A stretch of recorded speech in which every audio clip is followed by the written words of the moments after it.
तर नमस्कार पब्लिक, स्वागत आहे आपल्या अजून एक ब्लॉगमध्ये. आज आवरून वगैरे आपण चाललेलो आनंदीच्या मंदिरात. त्यामुळं सकाळी पटापट गेलो आणि रिक्षा पकडली. रिक्षा काय भेटली नाही, त्यामुळं बाईकवर काकाने एका लिफ्ट दिली आणि तिथून पोचलो आम्ही मंदिरात.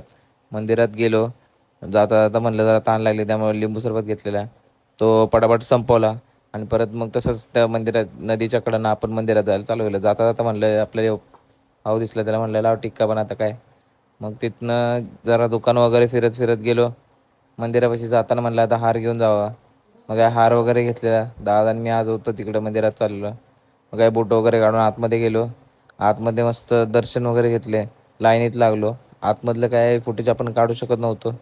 मग काय तिथूनच फुटेज बंद केले आणि परत बाहेर आलो, आपण चालू केलं. मग सकाळ सकाळी भूक लागलेली, मग त्यामुळे जाताना तिथं जरा नाश्ता केला आणि परत रिक्षा पकडून निघालेलो रूमवर.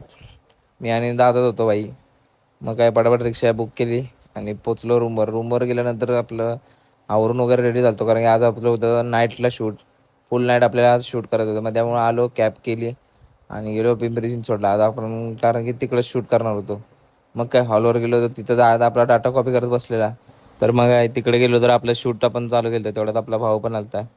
भाऊ बघायचा स्टाईल काढतोय.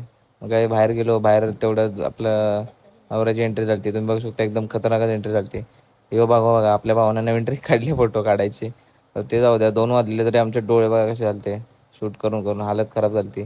सगळे फोटोग्राफर आम्ही बघा एका जागेवर बसलोय आणि शूट करत होतो. प्रशांत दादा पण भाई बघू शकता किती झोप होते ते आम्हाला सगळ्यांना. मग काय डाटा कॉपी केला, तेवढ्यात बाहेर गेलो. बाहेर गेलो, दादाची रिएक्शन बघा की, कारण कधी एकदा सकाळ झाली ते समजलं नाही आम्हाला.